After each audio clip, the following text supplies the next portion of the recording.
Good afternoon, everyone.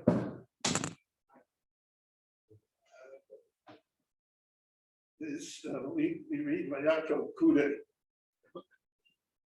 double portion, seemingly with only one subject. That is the accounting for the expenses, materials, labor of constructing the Mishkan and the Kalim, and for weaving and producing the Big Day Kahuna.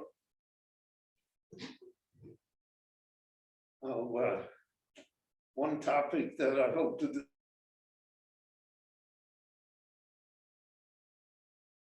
discuss with you tonight, why the Torah put so much effort into this, when on other matters in the Torah, one sentence or even a word is sufficient to build the idea.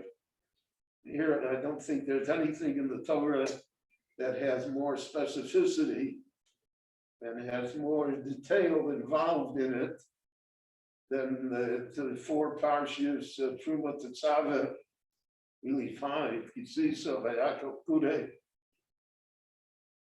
all on one topic, and that topic is the construction of the Mishkan. And especially it's ironic because the Mishkan, so to speak, was only a temporary fixture in Jewish life. It was replaced by the Beit HaMikdash, but the Beit HaMikdash was also a temporary fixture. The Jewish people have gone many more centuries now without any Beit HaMikdash than for the 890 years that we had a Beit HaMikdash. The Beit Rishon was 410 years, the Beit Sheni was 420 years, so that's 830. The Mishkan was in Shiloh for 300 years, 340 years. So the question of the emphasis in the Torah has remained pretty much a mystery to all the Meforshim throughout the ages. Everyone comments on it. Everyone has an insight, and all the insights are correct. But after all the insights, we are still left with the problem, the overarching problem of why the Torah spent so much detail on it. But smack in the middle of these parshios that deal with the Mishkan, in the beginning here of the parsha of Vayakel, we have the parsha regarding Shabbat.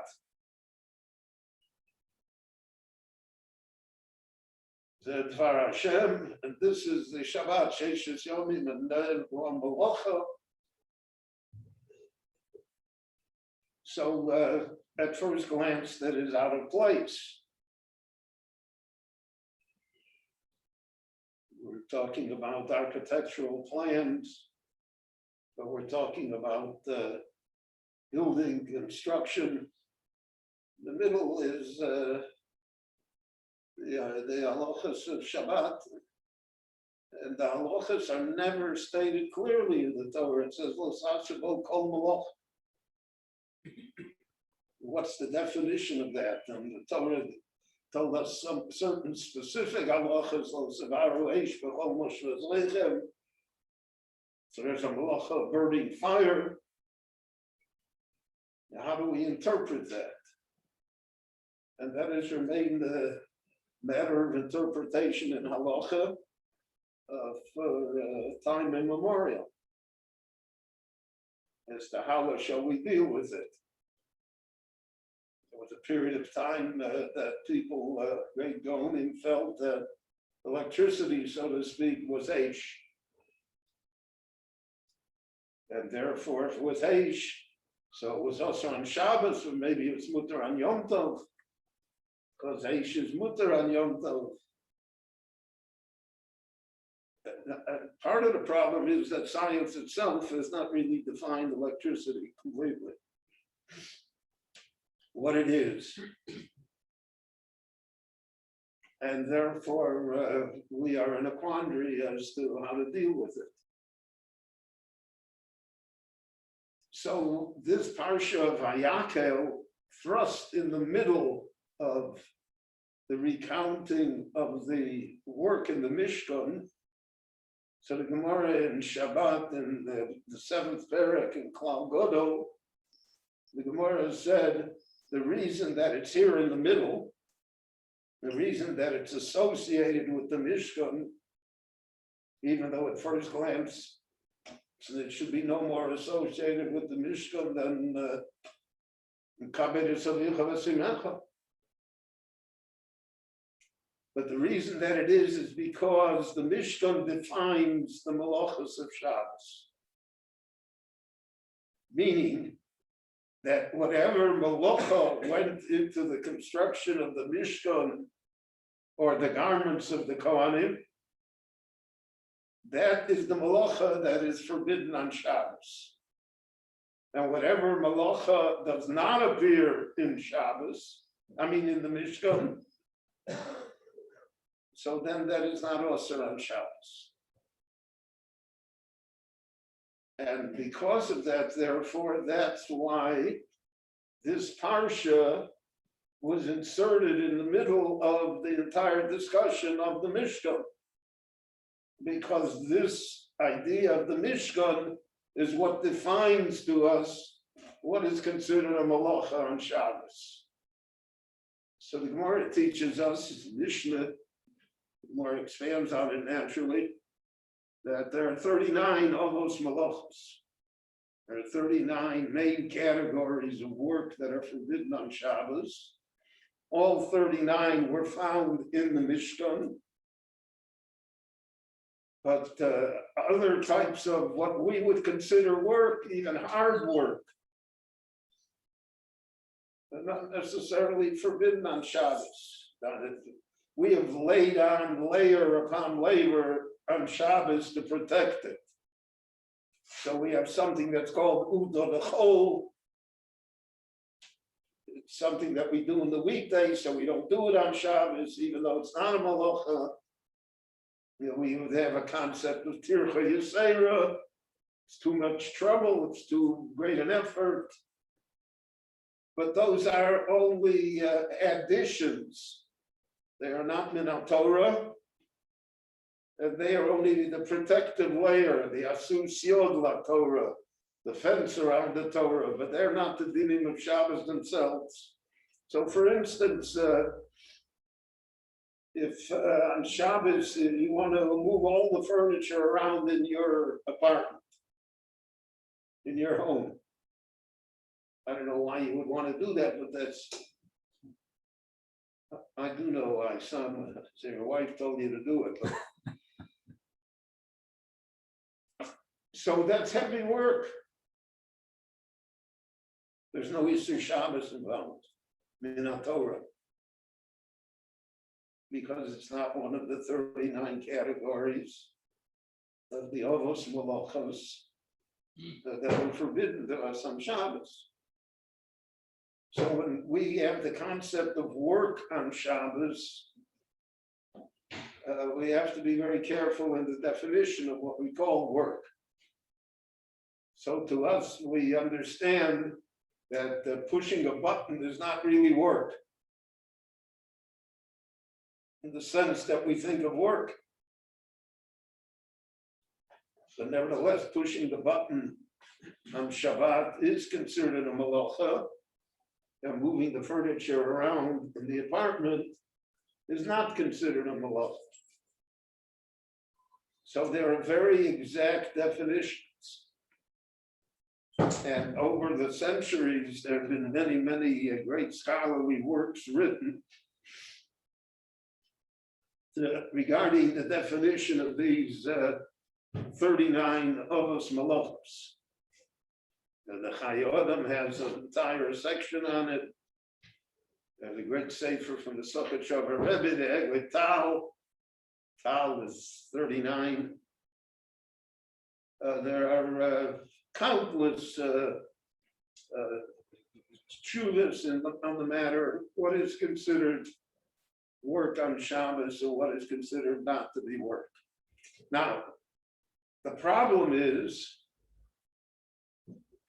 and it's a psychological problem that Chazal took into account, is that so a person will say, I'm not going to do anything on Shabbos. I'm going to do what the Stokim and the Karoyim did. They said, nobody should go outside, nobody should stand up. The extreme Karoyim sat in a chair the whole 24 hours. And they didn't have any light in the house because you weren't allowed to have Aish. And they weren't allowed to have any hot food, naturally. So can that be what the Ribono Shel Olam wanted? Obviously not. Because of Shabbos only. Shabbos is supposed to be pleasant. Supposed to feel beneficial from it. So therefore you have to be careful. And we have a rule in Halacha many times that if you are machmir too much, if you're too stringent, you come to leniencies in other matters which are far worse. So therefore Shabbos had to have a structure. And it had two structures. It had the private structure, the home, and it had the public structure, the Jewish street. So in certain places in the world today, there still is a public structure. The exile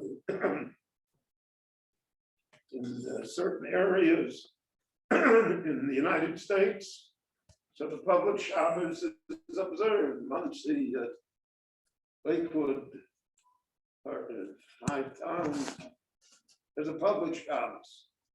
You feel it's Shabbos. But wherever one is, the private Shabbos certainly we are obligated to preserve. And that's why the Gemara says it goes on Vayakel. Rashi says, Eilu Dvorim Shenemri Vayakel. You have to gather all the Jewish people together, that it should not only be a private Shabbos, but should be a public Shabbos as well. Which is really the debate here that goes on in Israel. Unfortunately politicized, therefore it loses much of its value. But the war is for the public Shabbos. That because that's the OC, Bnei Israel. That's the covenant. So that's why in the middle of Yaakov Pekudei, in the middle of all of the halachas and psukim that regard itself as explaining the construction of the Mishkan, we have the appearance of Shabbos. Because Shabbos is dependent on the halachas in the Mishkan, and that's the definition of Lo Sasa Kol Malacha. And by Lo Sasa Kol Malacha, we are able to construct a Shabbos that will be both in the private area and in the public sphere as well.